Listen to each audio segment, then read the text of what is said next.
नमस्कार मोर प्रीतिरेखा राउतरी मु विश्वराजदेव नौरदाल उच्च विद्यापीठर षष्ठ श्रेणी छात्री अटे। मोर प्रकल्प ना हूँ स्थायी चाष बा सस्टेनेबल एग्रीकल्चर।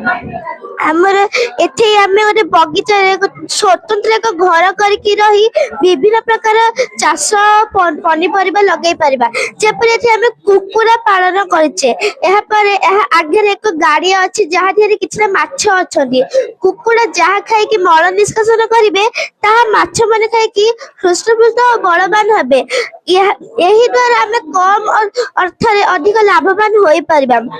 एपरे जिया खत अछि, जिया खत जे कि सबु चाष को पोषण जगाई थे। ए माटी को फसफसलिया करिकि फसल को उर्वर करि थे। तेपरे एति फूल चाष फल चाष एही गुरी को बिकी आमे अधिक लाभवान होई परिबा।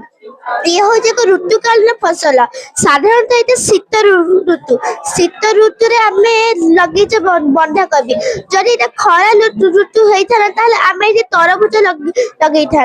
आपण मैंने जहाँ भी ये लगे पारे। ये हूँ गाई जार क्षीर रु आमे विभिन्न प्रकार जिनस जपरी छेना घी दही इत्यादि करि परिबा। विभिन्न प्रकार मिठा करके बाजार रे बिकी परिबा।